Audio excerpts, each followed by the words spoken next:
How many discounts does USAA Auto Insurance offer? Too many to say here. Multi-vehicle discount, safe driver discount, new vehicle discount, storage discount, legacy. How many discounts will you stack up? Visit USAA.com/auto discounts. Restrictions apply.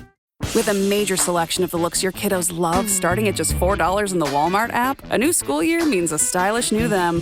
Who knew? Find skater skirts and Crocs that say, I'm casual but cool. Sparkly sneakers that say, it's my classroom, you're just learning in it. And preppy polos that say, I'm the teacher's pet, even if they're mommy's menace at home. Find their favorite styles starting at just $4 in the app. The Walmart you thought you knew is now new. I think most of us have experienced losing a little amount of money, but very few of us know what it's like to lose everything. Our guest today lost more than everything. It was actually so much that she went into debt. And as she said, in hindsight, the scam was clear, but during it, she had no idea it was happening. And with that, welcome to What the Hack, the true cybercrime podcast. I'm Adam Levin. I'm Beau Friedlander. And I'm Travis Taylor.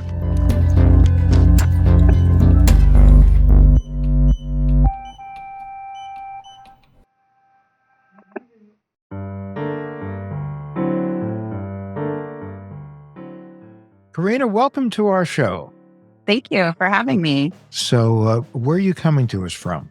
I live in Sacramento in California, but I spent the last 17 years on the East Coast where I went to grad school. I ended up just working out there for a while and then relocated back to my hometown to Sacramento. What were you studying in grad school? All my prior science experience in California before I moved out there was in chemistry, organic chemistry. While I was in grad school, I ended up doing kind of a translational project, merging what I was doing in the chemistry lab with the medical school and the neuroscience department because I had a very personal interest in understanding neurodegeneration. My father had passed away from a very rare condition called multiple system atrophy, which is a movement disorder. And fortunately, the professor I was working for in the chemistry department had an affiliation with the medical campus and the neuroscience department. So we kind of did a very nice project. And then I ended up progressing my scientific research path solely in the area of neuroscience from then on. So I almost don't consider myself a chemist anymore because the last decade or so of my work has been primarily in the field of neuroscience. So I'm guessing with all the time that you've spent in a lab looking at cells, you don't have a lot of time for dating. No, I don't. I definitely prioritize work probably for most of my life over dating. So, and I always was attracted to the people that were also ambitious in their career. I had dated other scientists in the past. I am a workaholic and busy, and the way that you meet people nowadays is online. I hadn't been dating online for probably 20 years, so I felt like it was brand new coming back to the scene of online dating when I started it again last summer. Today, we're talking about something that happened to you when you met a man on one of those dating sites, right? So set the scene for us. Last summer, I moved to the Bay Area, Redwood City area for a job in South San Francisco. It's a contract research organization. We basically support biotechs and pharmaceutical companies in their research. I decided to go on Bumble. A friend of mine had told me she was having a hard time meeting somebody of good quality, but she said, if anything, it's entertaining. So I went ahead and joined Bumble in the beginning of May 2023 and set up my profile and went from there. It was kind of a interesting journey because the people that I was meeting were very few and far between. I wasn't sure if it's because of my age group. I'm in my mid-40s. I've never been married, no kids. I don't think that's a very popular demographic. And I had already accepted that I might meet somebody that was divorced with kids. So I was open to the possibility. But mostly I was looking for somebody that was similar in being ambitious and motivated in their career. But also I like to train for triathlons. So somebody who's athletic that I could train with on the weekends. I just felt like I was doing everything by myself. And it would just be nice to have a partner because most of my friends were married with kids and I had to fit into their hour of free time on a Thursday evening to hang out and have dinner or something like that. So I was looking for love, for a connection, and I used Bumble as a way to get there last summer. So I actually haven't been single since Bill Clinton was in office. So that being the case, I've never really used Bumble. I get the gist of it, but how does it work? After you've uploaded your profile, you swipe right if you find a match that you like. And if they had also matched with you, then you'll get notified. And so when I would get notified, I would then initiate the conversation and reach out to that person, because in Bumble, the woman is supposed to initiate the conversation, from what I've been told. And so that's what I did.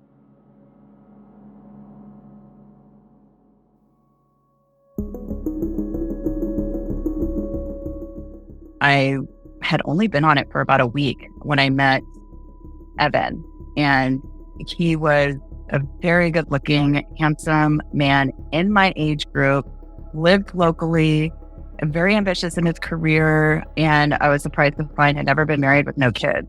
So it was the first match where I found somebody that seemed just like me. And they say that you don't want to necessarily always date someone just like yourself, but at any rate, it just seemed like we had a lot of things in common. So, and he was in finance, which is a totally different career path than science. And I thought, well, I've always dated scientists in the past, or athletics, people in athletics, try something new. Did you try to find out any information about him outside of Bumble? No, I did Google his name once I found out what his last name was, and I couldn't find a presence online with this person. I didn't do that investigative work. In hindsight, knowing what I know now, definitely would have done that. I didn't even know there was such a thing as Google reverse image until months later.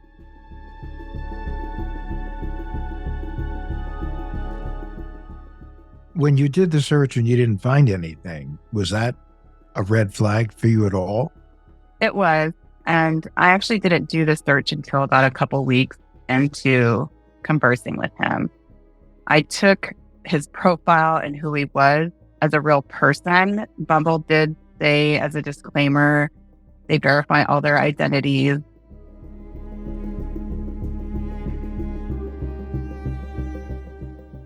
But watch, well, I'll show you how I think it happens. Watch this. Ready? Hey, Travis, Adam, are you guys real? Maybe. Ish. Great. Come on in. That's very comforting. So, so Carina, when you saw this description of a guy in your age range, single, no kids, earner, handsome, dashing rascal, did it set off any alarm bells at all that there was something too perfect about this guy? I actually thought, wow, this guy's very good looking. And he was the very first, in my opinion, good looking match that I had. I was surprised, but I went with it. I wanted to see where it was going to go. Yeah, and I get you, because when I was on these dating apps years ago, I remember every time I would log on, I felt like I was in the holding area of a police procedural, like I was like, oh, really? What did you do? And what did you do? And how much time did you get? Yeah, it does feel that way. What happened after you matched? It was pleasant. We shared a few superficial pieces of information about one another in the first 2 to 3 days in the app of Bumble. And probably by the third day of chatting, just maybe like a few minutes per day, he said, it seems like we're a good fit. What do you think about moving over to WhatsApp so we can chat and get to know each other a little bit better off of this dating platform? And I liked the idea and thought it was great. Okay, yeah, let's move this forward. I thought it was a little weird using WhatsApp because I only used it for my friends in other countries. But I thought maybe he had a phone number that was from the Netherlands because that's where he was originally from. And then he moved to the States about 6 years ago. So I just thought that was something he was probably comfortable with. When you moved to WhatsApp, did you sense that the tenor of your communication had changed? I definitely got like a deeper connection because we started communicating more frequently, like hours a day, from minutes a day to hours a day. And the second night of chatting on WhatsApp, he had proposed, what if we both decided to get rid of the Bumble app and just focus on one another? He said, I can't juggle, a bunch of women at the same time. And I just want to get to know you and focus only on you and see if we're a good fit. Then we can agree to go back on. If we can keep our profiles there, but just make that decision to see if this is going to work with the two of us together. So as you were communicating, was that by text? Yes, it was all by text.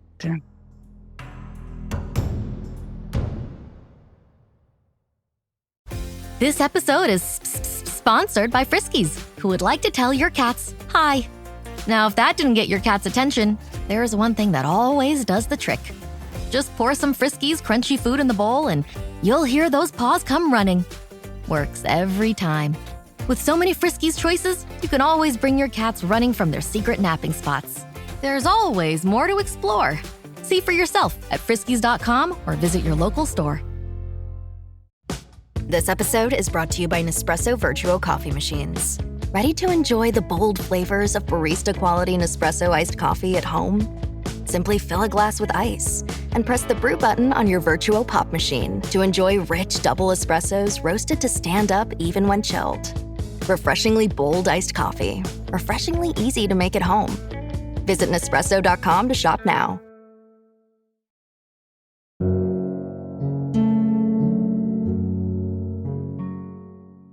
So you fell in love, and now you're here to tell us about how safe and great online dating is. Okay, but for real, something happened. What was it?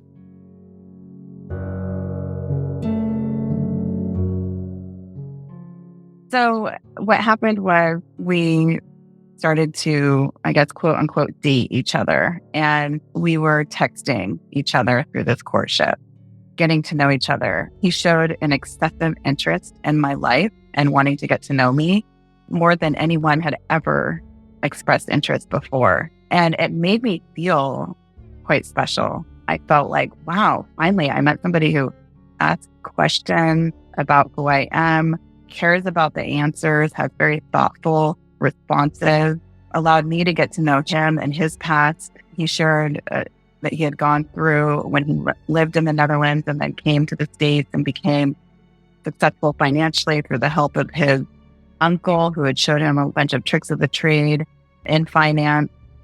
But essentially, as we were continuing to get to know each other via text, I asked him, when we could speak on the phone. And he wasn't ready yet. And I asked if it was because of the English barrier, because I started thinking, I wonder if he's deaf and he uses some tool to type messages to me, or he's not sharing something with me that he doesn't want me to know about. And he said he just wanted to get to know me a little bit more through text before we speak on the phone. So he put me at bay for a little bit. But over the first few weeks, he had shared a lot about his life. I shared a lot about my life. We seemed to have a lot of things in common philosophically. We shared that we had similar organization of the 5 languages of love. He wanted to make sure I was clear on why he chose quality time as his 5th love language, because he was focusing on his business and he wanted to get it to a place where he could retire early. What was his business? Or perhaps better, what did he say was his business? So he made me believe that he was part of an affiliate of JP Morgan Chase, that he owned some subsidiary of it and actually managed a team of people that would do market research for them and some data analysis. And he did also mention that he invests heavily in crypto. And he actually told me this very early on. And I asked him, or he asked me if I knew anything about crypto investing. And I said, no, I don't know anything about it. From what I see in the news, it just seems like it's not a very lucrative way to make money right now. And he said, well, what do you have against it? And I just said, well, I don't have anything against it. I just don't know anything about it. So he's like, well, maybe I can teach you. And I was like, sure, whatever. I'll learn about crypto. Kind of just left it alone for a little while. A week later, had brought it up again and told me that this was how he did make a lot of his profit to get to the place where he was. He owned a house in Pacific Heights, a house in Santa Monica, and He has a Porsche. All these things didn't really matter to me. I almost started thinking, do we have anything in common? Because that I'm going to go to swim practice and hang out with my friend. And he's like, I'm going to go look at Rolexes. And I'm like, okay, that sounds like fun, I guess. But I was like, I guess you like expensive watches. And I kind of made a joke like, oh, I like expensive watches too. And I showed him a picture of my Garmin, which is only like $600 compared to like, I don't know, $10,000 for a Rolex. But long story short, I was kind of enamored with the lifestyle that he had because it was so different from anything I'd been exposed to before. But he also seemed like such a genuinely kind person and just interested in wanting a simple life and being with a normal person, which is me because I was a normal person, not in the finance world and not well off. But he, learned that I wasn't interested in all these expensive things, but he did find out my finances. I never really talked about my finances with anyone before because I was a little bit embarrassed by the fact that I had still kind of a hefty student loan debt. And I did share that with them because we were getting to the point of trusting each other and opening up about almost everything. You told him about your college debt. And what were the details that he shared with you about his life that lured you in, that attracted you to him? His knowledge of investing and how you can use investing to get out of debt and potentially retire early. He seemed to be on the track of doing that himself. And so that appealed to me. I would love to be out of debt. I just had this cloud of debt hanging over me my whole life. And so that was a huge, huge thing for me. The fact that he thought I could get out of debt much quicker than I would be able to on my own without doing some kind of investment. And he wanted to teach me. He told me he wanted to teach me how to do it. He could help me. So did he share any details about his childhood or his passions in life? He told me how his parents met. They were both in the military. He told me about his sister, whose name was the same as my niece, Olivia. His birthday was exactly the same as my mother, which I found interesting. We had these weird similarities. And he told me about his childhood, how just little nuances, like his father was very strict, controlling, a little bit domineering, which interestingly, I had shared with him. I had a similar upbringing. And he also shared with me that, watching his mother cook in the kitchen and enjoying that and hanging out with her, she always liked to have him there to talk with while she was cooking. And I just thought that was really sweet. This is all sounding like reasonable, normal dating talk, maybe a little sooner in the relationship than typical, but nothing necessarily out of line. Yeah. And he would even ask me my advice for things like, hey, my sister and her husband got into this argument because her friends that she hangs out with, they always spend a lot of money and they go out drinking and her husband doesn't like this. What kind of advice would you give me to give to my sister? So he'd ask for my opinion on these interesting scenarios, which I later came to learn was probably just trying to learn how I would behave and respond to things. So he knew what kind of person I was and how to kind of continue with the script, so to speak, for the manipulation that endured. Do you think he'd been doing research on you?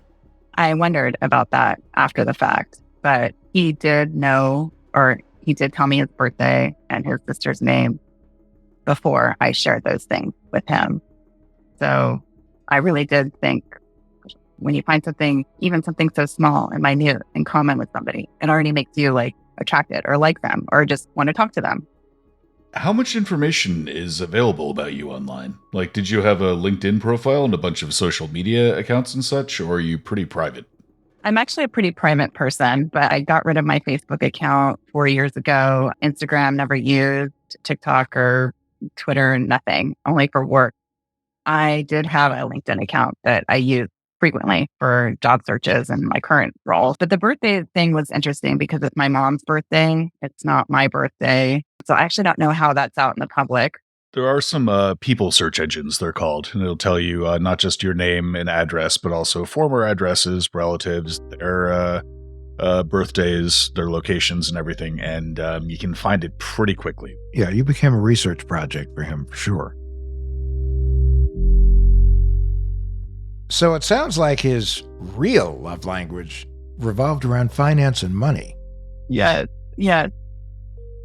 I think because I just saw him as being just as motivated and ambitious in his career, that it's all he talked about and all he was interested in. But he also seemed to genuinely want to help people. And that's what he did in his career, was help people get out of debt and make more money. I was embarrassed to tell him what my debt situation was, but I did. And I was just another project for him to help. But yeah, to your point, it did feel like finance was a love language. It definitely became one for us. And it definitely intermingled. And how detailed did he get about what he was doing with crypto? Did he just say the crypto and kind of leave it at that? He did give me some details, yeah. And obviously in hindsight, I didn't research it on my own enough, but the information that he provided me seemed quite legitimate. He had sent me to a website to practice with $1,000 at first, just to see how the whole thing worked. And so I did that. He walked me through the whole process, was very knowledgeable about when we would do the trading nodes. And I can explain that if you're interested, but it was all very convincing. I thought what we were doing was real. And the thing that gave me comfort in doing this investment was I was opening up my own account, and it was my own account number, my own password. He didn't have access to my password to get into my account. And it was my money that I was putting in there. So I felt like I had a sense of control, that it was my decision to do this. It was my decision to do the investing. And we were making great profits and returns when he would have me go along with him in a trading node, send me or I would send him screenshots of what I was doing from my phone. And he would put like these little red boxes over all the things I needed to check. And I trusted him implicitly. He was in finance. This is what he built his career on. And by blindly following his instructions, I was making profit. And it looked like, oh my gosh, I might actually be able to pay off my student loans in 3 months versus 6 more years.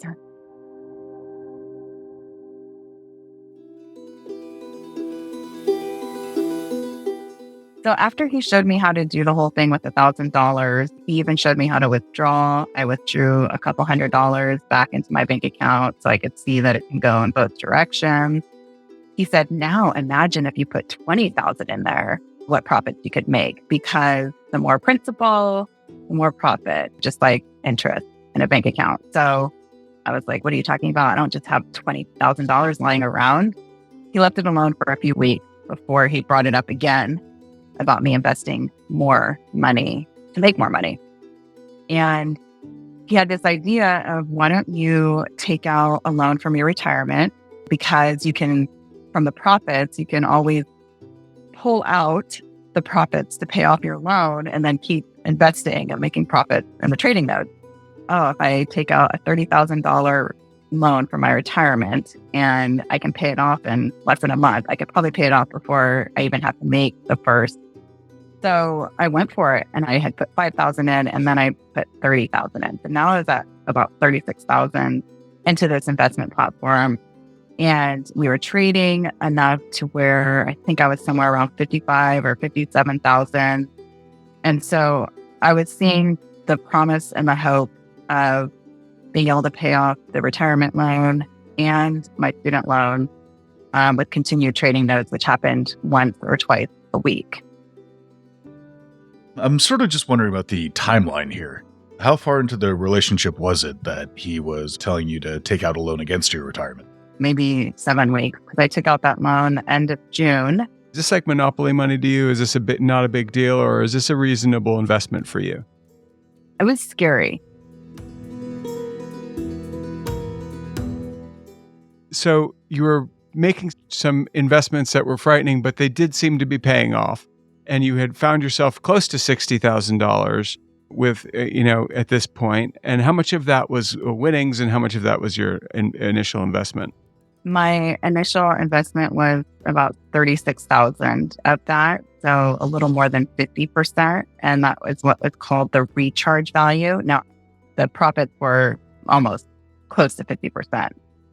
While all this was happening, what were you telling your friends and or family about it? I actually told a dear friend of mine at the time, I was like, oh my gosh, I'm doing this investing. I'm learning from this guy that I met online. He's, I'm attracted to him. Like, we're going to build a future together. Like, I think I found the one. Like, it's amazing. And she was like, wow, that's great. Like, she didn't know anything about crypto either. And she was like, wow, I mean, why doesn't everybody know about this? And I was like, I don't know. I feel like now I'm learning and maybe I can help teach other people after, I profit from this. And so it did feel like I was part of this underground world that people just didn't know about. But I shared it with one friend, or I should say two friends I did share it with, who at the time didn't think anything of it. It wasn't a red flag for them. I did say we were only corresponding via text, and I had been trying to talk on the phone and we hadn't gotten to it yet. But as we get deeper into the crypto investing, I didn't confide as much or at all with my friends anymore because I started to become kind of embarrassed and ashamed of what was happening and not sure what was going on. But in the first 6 weeks or so, I did definitely mention it to a couple of friends. I never talked about it with my family. I wanted to meet him in person first before I talked about him with them because I just wanted to make sure we were really going to be a perfect match. So I kept it a secret. Now, when you were doing this, was he doing any trading for you, or he was simply directing you as to when to buy, when to sell? He was directing me the whole time. He was not doing anything for me or on my behalf. So making you feel very empowered in a new and exciting area where you were seeing great returns. He would even ask me after we did the trading node on a night or so, how do you feel? And I felt elated, but then I also felt guilty because I even asked him at one point, I was like, is this legal? Because you have this insider knowledge. And, I'm thinking about Martha Stewart and people in the past who had insider trading knowledge and went to prison for it. And it's like, of course, this is legal. This is crypto. It's unregulated. And, made it feel like I was empowered to do what I wanted to do with this investment. Well, I got to tell you, I would love that kind of return. But yeah, this isn't where the story ends. What happened next? So after I had already invested about $36,000, there was a Friday evening when he said he was going to go visit his uncle for a month. So he said when he gets back that we would meet in person, because I kept pressuring him, why aren't we meeting? This is weird. Are we in a real relationship? But then he would shame me into how could you say we're not in a relationship? This is the deepest connection I've ever had. And he would say things like, my mom and dad, when they were in the military, they wrote these love letters to each other. And I'm going to print out all of our chat that we're sharing now into a book. It'll be our version of those love letters that I want to share with you on our first date. And I've been trying to get to know you to the point of planning the perfect first date for us. I promise you when I get back from LA, we're going to meet in person and we're going on a trip together. So it kept me at bay. I was definitely romanticized from that. And in the meantime, when he did go to LA, he encouraged me to ask the welfare officer through the Kraken Futures platform that I was using, the website, there's a support chat, if I wanted to basically invest in bonus coins, because I had a certain portion already invested as recharge value, I could get 6,600 USDT. And so I did just that. I followed his instructions and I invested, asked the welfare officer who ended up moving me from that support chat to another phone number and WhatsApp that I was then chatting with. What is recharge value? So the recharge value is essentially the amount of money that you put in, not profit, only the money that you put into the platform. The app that you were using this whole time, the platform you were using to trade this whole time. Tell us about it. What's it called? How does it work? It's called Kraken Futures, CKF.com. And the part that I didn't pay attention to was the CKF at the end, because it's a web-based platform. In fact, he advised me not to download Kraken Futures from the App Store, to use the website version that he was providing me, because you cannot trade in the app version. You can only trade in the web version. Did he tell you at the time why you weren't using Coinbase or a more mainstream I did. Bitcoin trading? Yeah. I actually used crypto.com for the first 3 transactions. And then I switched over to Coinbase for the final 8 transactions. There were a total of 11 transactions that I did into the Kraken Future CKF.com website from a legitimate exchange. Okay. So this sounds to me like we went from Bumble to WhatsApp, and then we went from Coinbase to this website. Is that accurate? Was that exactly? So in both instances, we left the app. And you mentioned USDT versus USD. What is USDT? USDT is Tether, is a stable coin on the Ethereum network. It's basically supposed to be a 1-to-1 ratio with USDT. So it's a very easy coin to work with and considered conservative for trading. I had a very funny experience with this, guys. When we first started to buy Ethereum, Adam, I was buying little slivers of it. I bought Tether thinking I was so smart. I was like, I'm going to get $5,000 worth of this one. And then for like 2 weeks, it didn't move. And I was like, what the heck is going on? This thing's not moving. So I finally understood. I had a real life experience of a market going up by 30% and me sitting in the one that doesn't move. Exactly.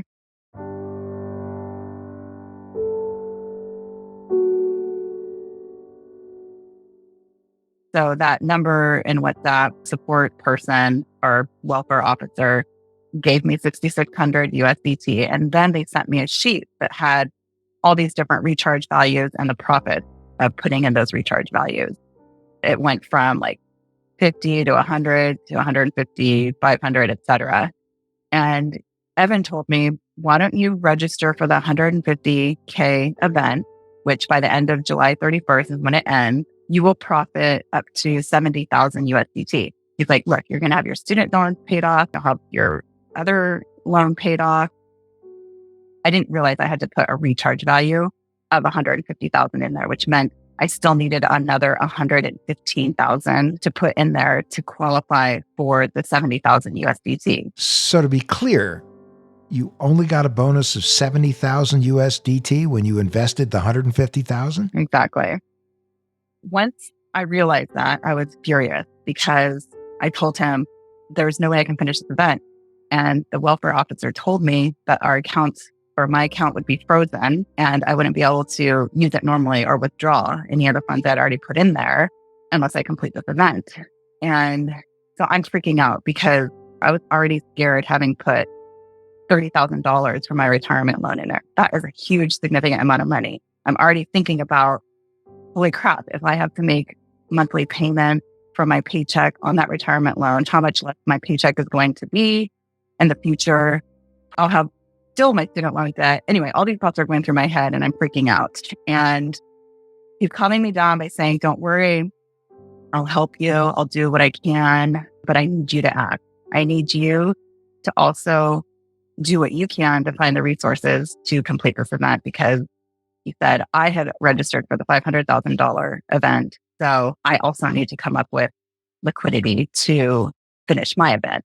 And then that's when I started to question that he had no liquidity. I didn't understand because he was showing me this extravagant life that he had and all these assets. Is he just doing everything via crypto? I didn't understand that, but he assured me that he would help me. And so I did my best on my side to come up with more recharge value so that I can complete this event with his help so that we could just withdraw everything. I was getting so scared at this point that I didn't even care about the profit. I just wanted to pay back the loans at this point. I just wanted to pull out the money I'd put in and I wanted to be done with this thing. And I even started not liking Evan as much anymore because I felt like he kind of led me into this event without giving me all the knowledge and information that I needed. Could you do that? Could you get your money back? Or did you try and figure out how to borrow the remaining money needed to get that bonus? I invested another $38,000 from a high interest rate loan. And he told me he could help me with the rest to make it to 150. And he only contributed 46,000 USDT. And I borrowed from my mother 26,000 to finish the event so that I could then pull everything out. The total on my part was 150,000 minus 46,000. However, when I tried to pull out the 150,000, they told me that I needed to perform what was called a security verification of 27,000 USDT to unfreeze my account and also provide a picture of my ID. So they asked you for that 27,000 and your ID, and did you provide those things? I did. I actually couldn't come up with 27,000, and Evan helped me with 9,000, and I did the rest by borrowing from a friend. Okay, so that wasn't the money that you borrowed from your mother. The money I borrowed from my mother was to complete the 150,000 event. Yes. What was the total amount of the loans that you took out in order to be an investor in this program? I ended up taking out 68,000 in loan. So the 30 from my retirement and 38,000 from Achieve. But then the rest I borrowed from friends and family. I was tapped out and I couldn't take out more loans in my name. And I had actually just lost my job. I work in the biotech sector, and they had laid off everyone at the site due to the market last summer. And so in the midst of that, I had this retirement loan, and Evan had advised me to tap into my other resources, friends and family. And since they all knew that I had just lost my job, they were all willing to help my ask. And I told them all that I would be able to pay them back in 30 to 60 days because I would be cashing out from my investment. I just said investment because they're not in finance and they wouldn't understand, according to Evan.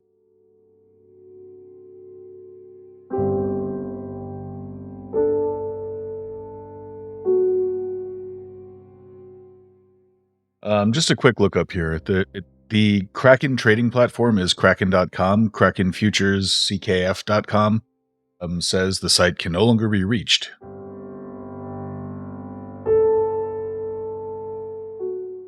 And that leads to the real question, which is, we were dealing with a site and a group of people. There's a reason why this worked. This was not just one person, I'm guessing. This was several people working in tandem together in order to work this scam. And this was a fake website. This was a clone that they were using where they could artificially pump up the amount of money you're making, Bernie Madoff style, and then be like, oops, sorry, it's all gone. They actually never did, sorry, it's all gone, because the way it ended, once I figured out it was a scam, I still had supposedly, 334,000 USDT in the platform when it all ended. But with my knowledge that a little less than half of that was my recharge value, so the money that I had put in, including Evan's contribution, or not, I should say including, plus his contributions to help me finish the event and the verification. So by the time it all ended, I was obviously out a hefty amount of debt and didn't understand at the time how the scam worked and operated until weeks and months after I found out it was a scam. And how did you find out? So this is where it's important to confide in your family and friends and your support group and community. Because once I did just that, I was confiding in my mom's husband that I needed another $30,000 because they froze both my and Evan's account, according to the security or support chat system, because we violated the platform rules, because he put money into the website and so did I. Two different IDs can't put money into the same account. So when I started asking I was tapped out and basically depleted, and I shared the story with my mom's husband. And he started to question, this seems a little weird, like 27,000 for verification. Usually with a bank, you just have to put in $1 and they'll verify your identity. He's like, let me talk to my friend who trades crypto. The next morning he calls me and he says, I don't know how to say this diplomatically, but this Evan person is not your friend. I recommend you call Kraken right now and you should be able to get your money back. Just get the money that you put in. They will let you pull it out. I talked to my friend who does this all the time. He's able to pull out his money. So I call Kraken support and they can't find my account anywhere. And that's when he tells me, I think you've been scammed. You need to go to law enforcement immediately. And so I'm thinking, law enforcement, what are they going to do? I didn't know anything about law enforcement handling these kinds of cases. So I asked him, what law enforcement? He said, just go to your local police station. So that's what I did. I went to the Redwood City Police Station, and it was the first time I talked to somebody and told them the story from A to Z. And as I was telling the story out loud, I was sobbing. I couldn't realize, I just realized in that moment, holy crap, wow, I cannot believe I did this. And the police officer at the time was most concerned with the identity of this person. So who was it that was scamming me? Because he didn't know anything about pig butchering or what pig butchering was. So without him being educated and without me being educated, that was his focus, was the person. And so I gave him the information that I had, and he said, okay, it'll probably be 3 to 4 weeks before we can get somebody on your case. And so I reached out to Coinbase and asked if they could find out where the coin went that I sent, because I provided the addresses to the Crackman Futures website. And they told me they don't provide that information, but thanked me for reporting it as a fraud and then told me to file out IC3 form with the FBI. And so that was my next step.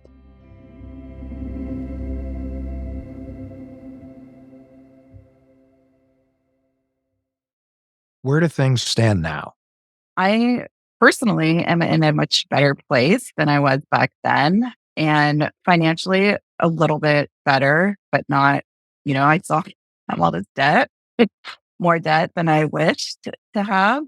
One of the things I think that helped in my recovery is learning about this crime and networking with all the essential people that are in the business of fighting this crime. I took a crypto tracing course and I learned how to trace all of my transactions, exactly what exchanges they went to. And I have all the addresses of the wallets that were chain hopped from where I put it in originally all the way to an exchange in Thailand and even some other US-based exchanges that were cashed out with some of my other transactions earlier on. Did you receive any financial relief at all to help you kind of cushion the blow? I had to get out of my lease for my apartment in the Bay Area. They were too expensive. And I'm currently living with my mom, and she took me in. And I'm going to be probably saving up as much money as I can on my paycheck and paying off debt slowly. I found a tax lawyer, and he was able to help me claim my loss as a casualty and theft loss because it was an investment scheme. So in that case, I was able to claim all of the funds that I lost and deduct it from my salary from last year. So I did get taxes back this year. And those taxes I got back helped me with paying back some of my retirement loan that I took out. What can you tell our listeners to stay safe? Do your research. When it comes to dating online, it's super important to enlist people around you and create that core team of people that you trust, that you feel safe sharing your experience with. The next person I date is going to have to be vetted, not just by me, but the 5 or 6 people I have around me that know my story and that are going to have to also vet them. Obviously, everything in hindsight, but I feel that if each person who's dating on an online dating website now, they should go through a checklist of things. Obviously, the Google reverse image is one thing. Be very, very careful of the love bombing, because in the last 6 months, I've plethora of psychological manipulation techniques that are used to get you compliant and to be manipulatively coerced and to decisions that you think you're making, but that the scammers are ultimately making for you. Through the work that I'm doing now with these organizations, if we can get more awareness and education out there such that the second somebody hears that they're on a dating site and they're moved to WhatsApp and the word crypto comes up in the first few weeks of exchanging conversation, those should just be red flags for everybody in the world. Well, I think certainly one big takeaway from this is never isolate yourself. Right. When you realized that you were a victim of a scam, did you confront Evan, or at that point you just stopped communicating with him? I just stopped communicating. It was advised for me to block the person and stop all contact altogether. I didn't block them right away, but I did stop contact. I was attached to the person to the point where I felt like I was still kind of grieving the loss of what I thought the relationship was. So I think part of me was still kind of curious what else he was going to say to me. And, he kept reaching out. And so ultimately I ended up blocking him. It was probably about 5 days after I reported it that I finally blocked him. But I had stopped communicating altogether when I went to the police.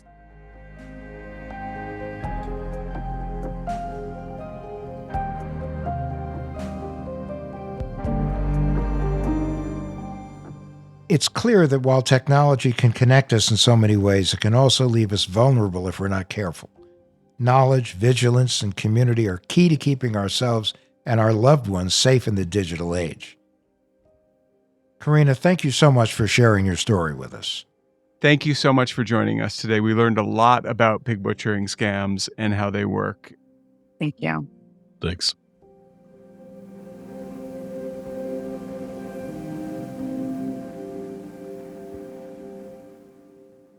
And now it's time for our tin foil swan. Our paranoid takeaway to keep you safe online. Scams cost us in a whole bunch of different ways. The financial impact is usually what we focus on, but there's time, sanity. Anyone who's ever been on the losing end of a scam knows it takes a toll. Ironically, there may be some help from something most investors know. Bears eat, bulls eat, And pigs go to slaughter. Sorta. There's this thing that happens with both bettors and investors that also happens to people targeted by scams. And that thing is called losing money. Ever the optimist. People tend to throw more money at lost money, more effort at unrewarded effort. And more emotion and more time. Yeah, and there's a name for it. The sunk cost fallacy. The idea is basically that the next Powerball ticket will win, and the truth is, it never does. So it's like the increasingly fishy love interest will stop acting fishy. But the odds are they're going to become fishier. So sunk cost fallacy can make us crazy. That's basically it. Whether we're chasing time that's already been squandered with a scammer or money that's never coming back, or both. The name itself might help. No, it doesn't. So I read about a study in the Harvard Business Review that found smarts did not save people from the sunk cost trap, but experience did. Wisdom beats intelligence like it owes it money. Oh, well, my owlish friend, very well said. That is basically it. When you find yourself chasing a losing proposition, you need to make some room between you and your impulses. So the next time you find yourself trying to right the unwritable wrong, take a moment and think about what you already know. And chances are you already know what to do. And then don't do what you want to do. Unless, of course, what you want to do is cut your losses. And that's our tinfoil swan.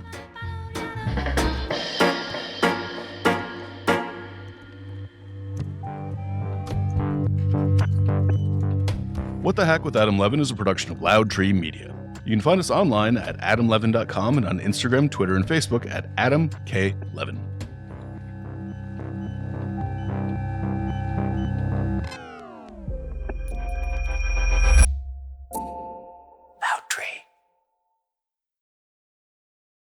Behind every empire are the people history tried to forget.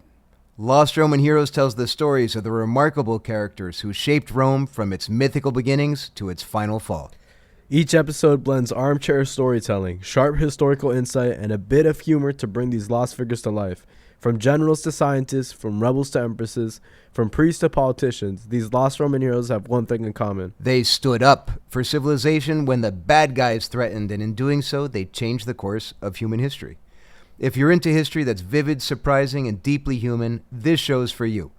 Behind every great meal is a person with a story to tell. Hear them on Culinary Characters Unlocked, the the podcast that reveals the lives behind the food. Hosted by me, David Page, Emmy Award-winning journalist and creator of Diners, Drive-Ins, and Dives, as I talk with everyone from culinary legends to mom-and-pop standouts about the creativity, grit, and passion that shape the food we love. Follow Culinary Characters Unlocked on Apple Podcasts, Spotify, or wherever you get your podcasts.